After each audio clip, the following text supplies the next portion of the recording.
agradecer as palavras sábias e sempre precisas da doutora Sandra Kishi na análise do tema e dar continuidade aos trabalhos. Gostaria de chamar o Sr. Roberto Vargas Abedian, assistente técnico do Ministério Público do Estado de São Paulo.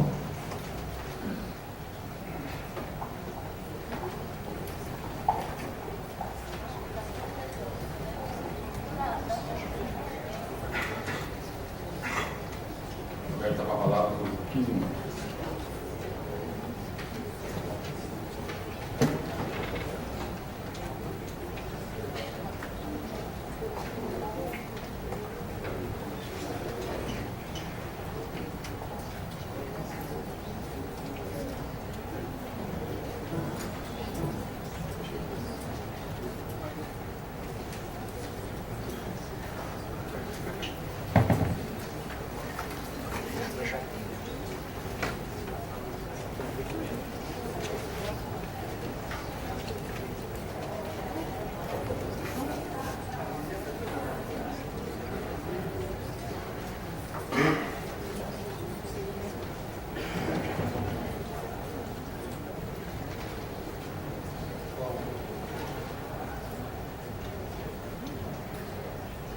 Bom, boa tarde a todos.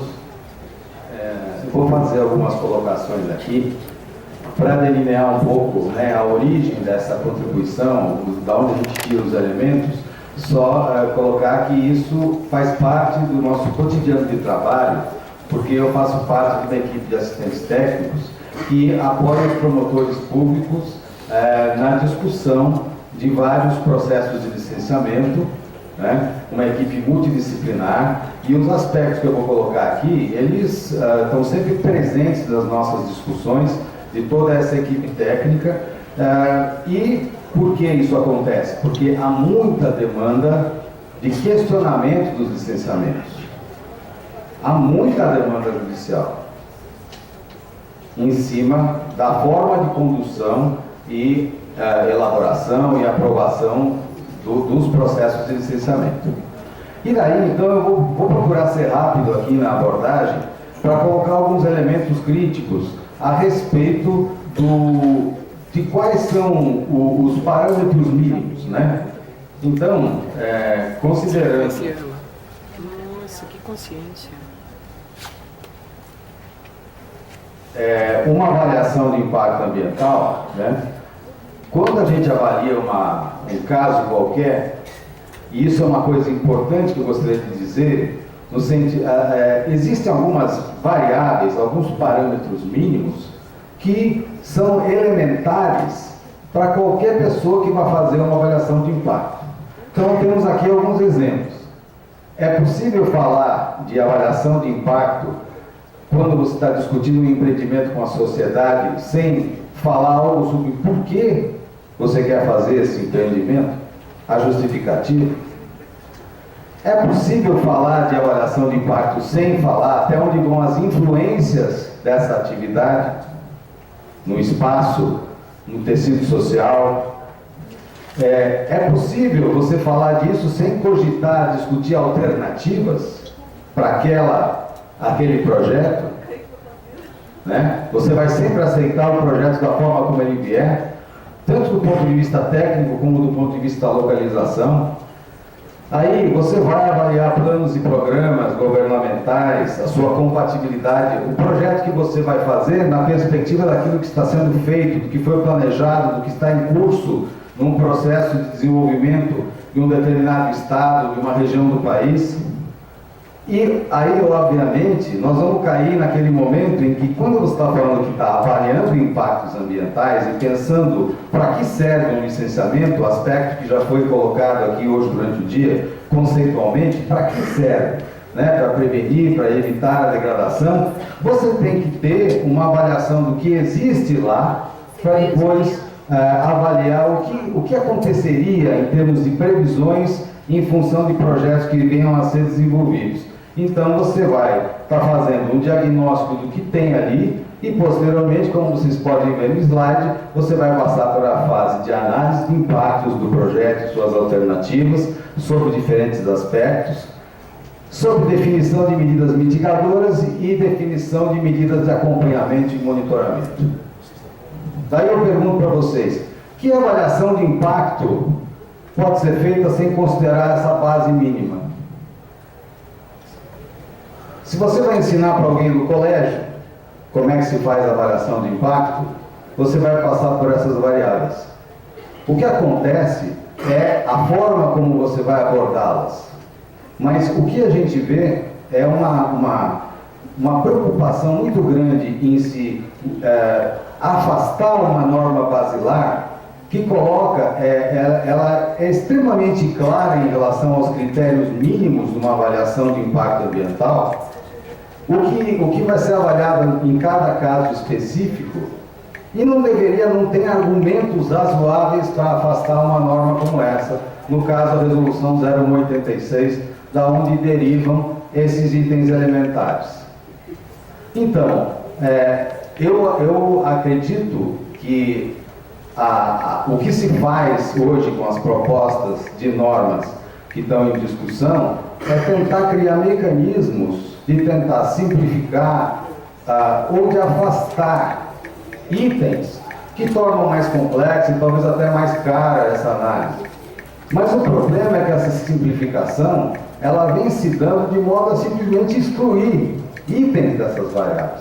Então, uma simplificação é tirar de fora a análise alternativa.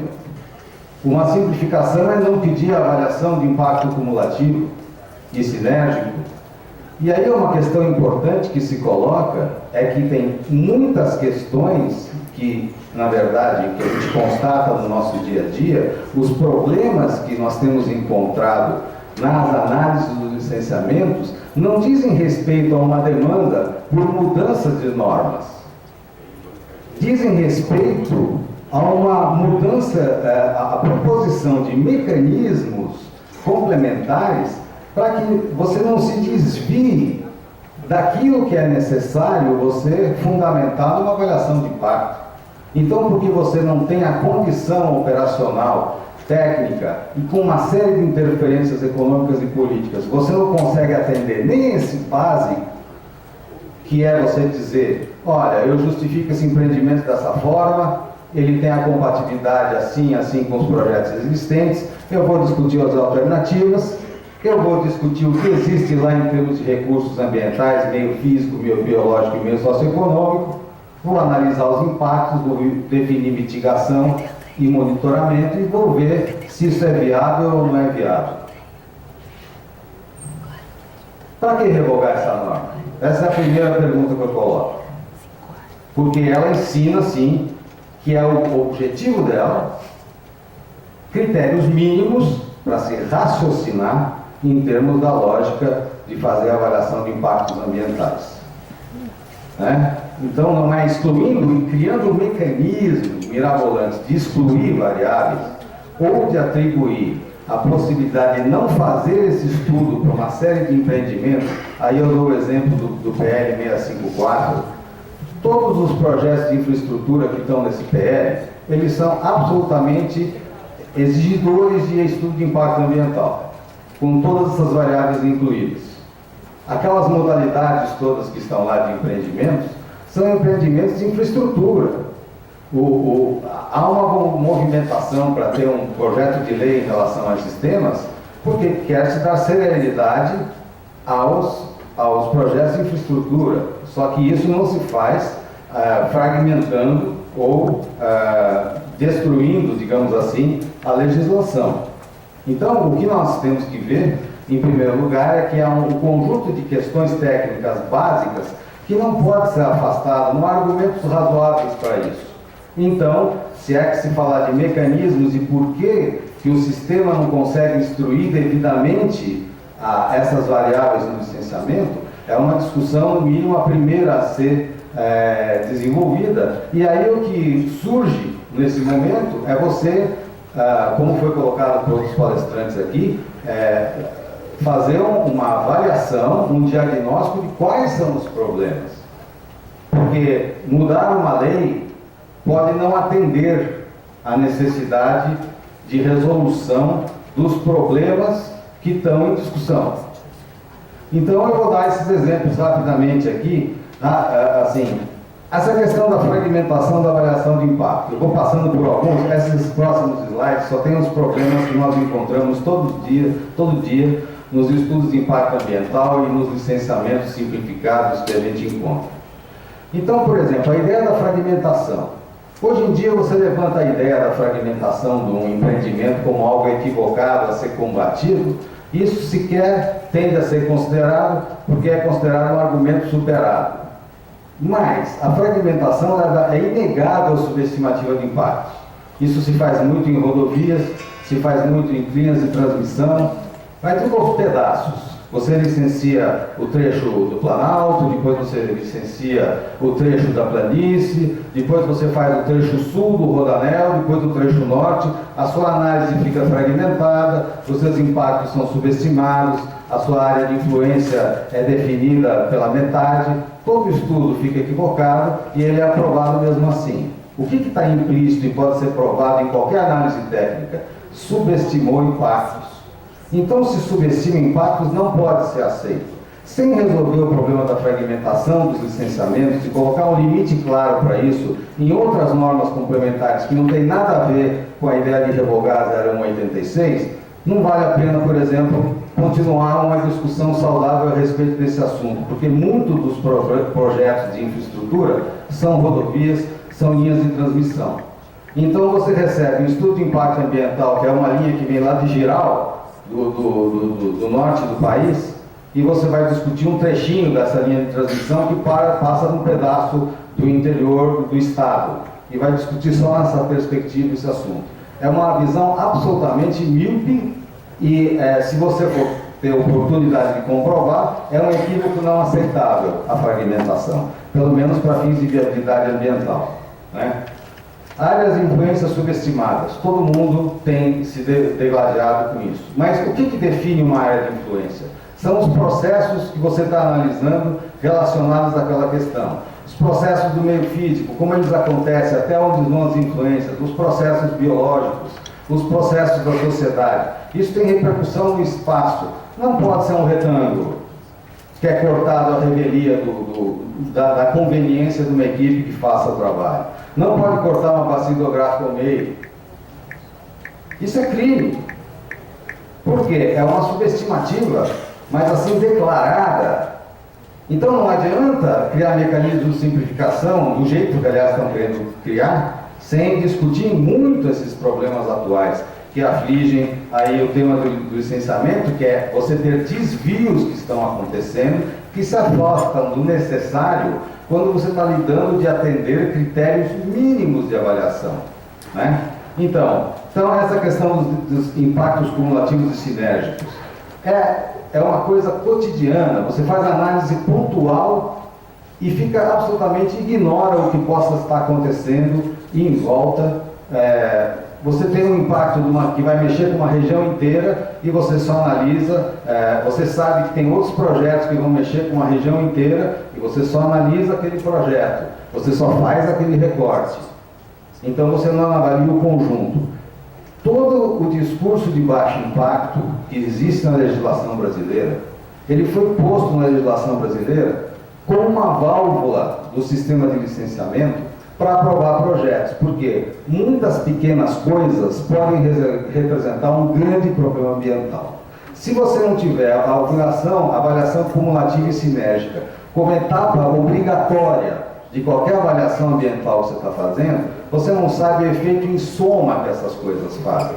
E o que acontece é que a humanidade tem se encontrado nesse momento de surpresa cada vez mais com o resultado de muitas pequenas bobagens que foram sendo feitas ao longo do caminho, de forma míope, de forma segmentada, para resolver a vida de gestores ambientais sem orçamento e sem condição de administração. E para resolver a vida de empreendedores que estão querendo aprovar os seus projetos.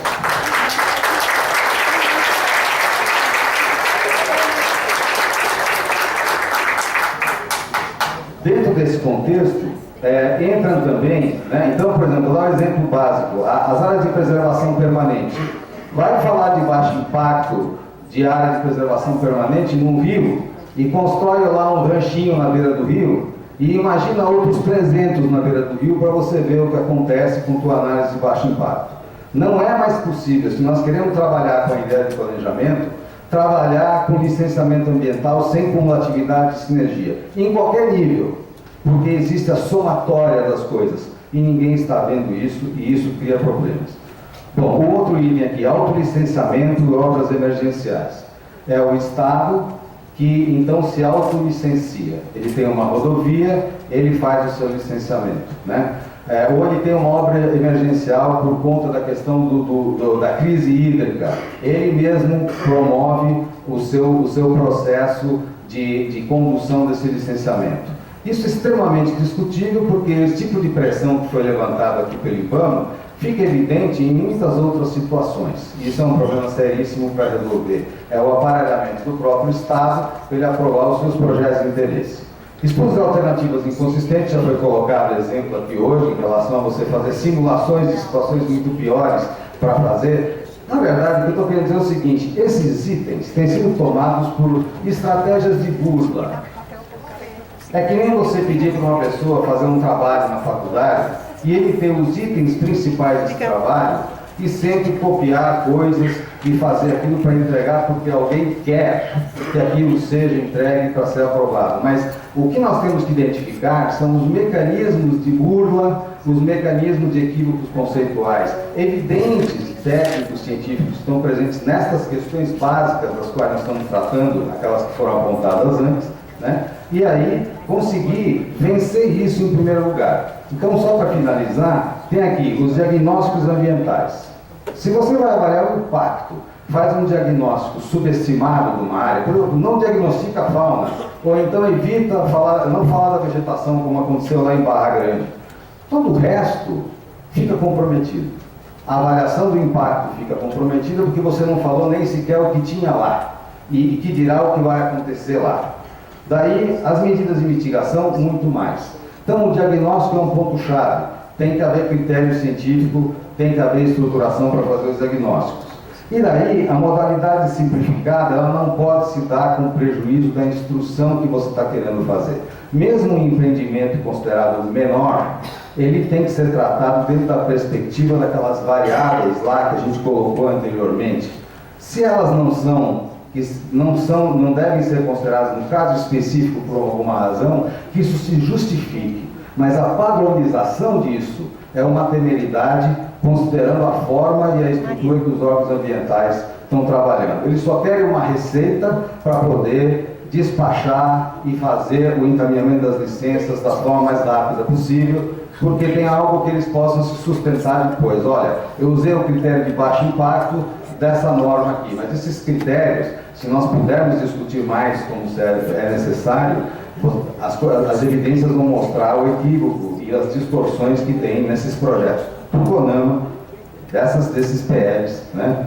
E aí um comentário, existem mudanças conceituais também importantes, e nós só podemos ver essas normas de forma, essas propostas normativas, nós podemos ver elas só numa perspectiva sistêmica, de você analisar ela em conjunto, ela inteira.